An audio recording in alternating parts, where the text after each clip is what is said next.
जी exercise 15.1 की question number 1 का start ले रहे हैं। ठीक है, इसमें एक डायग्राम बनी हुई है और कहा है फॉर द एडजेसेंट फिगर में state whether the following statement are true and false. Just true and false करने हैं इसमें आपको कि ये स्टेटमेंट ट्रू है या फॉल्स। रीज़न नहीं बता रहे हम अभी इसमें क्या है, लेकिन हमें लाजिम था ट्रू एंड फॉल्स बताने के लिए तो ये तो पता होना चाहिए ना कि ये सही है कि, तो हम चेक करेंगे। तो सबसे पहले इसकी डायग्राम्स को देख लेते हैं। इसकी डायग्राम में देखें, मैंने इसमें से चंद क्वेश्चंस चूज़ किए हैं ताकि मैं आपको एक्सप्लेन कर दूँ, बाकी आप लोग खुद कीजिएगा। ठीक है, तो ये देखिए यहाँ पर मैंने इसको डायग्राम को ड्रॉ कर दिया है। डायग्राम में देखिए आपके सारे कंपोनेंट्स उन्होंने खुद बताए हुए हैं। आप जानते हैं ये कैपिटल सी है तो उसके सामने वाला स्मॉल सी होगा, ये कैपिटल ए है तो उसके सामने वाला स्मॉल ए होगा, ये कैपिटल बी है तो उसके सामने वाला बी होगा। ये क्वेश्चन में बताई हुई बात है। और एंगल ये वाला बीटा है इसका नाम, और इसका नाम अल्फ़ा है। हमें पहले क्वेश्चन में दिया हुआ है sine beta equal to A upon C. ये ट्रू है या फॉल्स है। सबसे पहले तो हम देखेंगे कि एंगल जो हमें दिया है वो है बीटा, यानी कि ये वाला जो एंगल आपको दिया हुआ है इसके साइड वाली साइड इस वाले क्वेश्चन के लिए ये हो जाएगी बेस, और इस एंगल के सामने वाली ये हो जाएगी पी। ठीक है ना, परपेंडिकुलर यानी कि। और साइन का फार्मूला क्या था, परपेंडिकुलर अपॉन हाइपोटेनस। अब आप लगा लें, परपेंडिकुलर की वैल्यू ए है और हाइपोटेनस की वैल्यू क्या है, सी।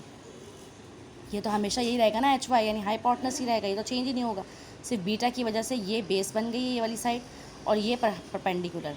और साइन का मैंने फार्मूला आपको यहाँ बताया था, परपेंडिकुलर अपॉन हाइपोटेनस। ठीक है ना, तो यहाँ पर परपेंडिकुलर क्या है, यहाँ पर परपेंडिकुलर है, बीटा के सामने ए लिखा हुआ है तो ये परपेंडिकुलर हो गया, और हाइपोटेनस से हो गया यानी ए अपॉन सी। ए अपॉन सी ही लिखा हुआ है, इसका मतलब है कि ये वाला पार्ट जो है ना वो ट्रू है। दूसरे पार्ट को देखो, दूसरे पार्ट में लिखा हुआ है कॉस बीटा, बीटा ही एंगल है तो बीटा में ये वाली साइड क्या है, बेस, क्योंकि इसके साथ ये अटैच्ड है तो ये बेस है। बीटा के सामने ये वाली साइड जो है इसको परपेंडिकुलर का है, इसको मैं पी लिख देती हूँ। ठीक है, और इसको मैं बेस लिखती हूँ फॉर बीटा के लिए। ठीक है, तो अब देखें cos beta equal to B upon C, ये ट्रू है कि नहीं। बीटा का कॉस का फॉर्मूला क्या था, ये सवाल करने के लिए आपको रेशोज़ याद होने चाहिए। ये जो चीज़ें मैंने आपको यहाँ पर करवाई हैं इनको कहा है ज्योमेट्रिकल, ये सॉरी टिग्नोमेट्रिक रेशो इनका नाम है। ठीक है, टिग्नोमेट्रिक रेशो आपको याद होने चाहिए। कॉस का होता है बी अपॉन एच यानी बेस अपॉन हाइपोटेनस।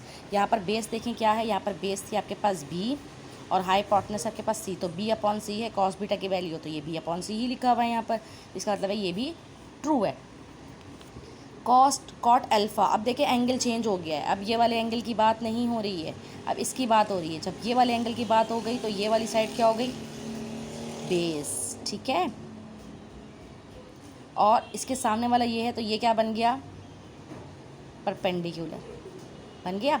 अब हम जानते हैं कॉट का फार्मूला क्या था, कॉट का फार्मूला था base upon perpendicular, base upon perpendicular. तो बेस क्या है, ए, और परपेंडिकुलर क्या है, बी। ए अपॉन बी हो गया कॉट, यहाँ तो ए अपॉन बी ही लिखा हुआ है तो इट मीन्स ये भी ट्रू है। अब हम 8 पे आते हैं।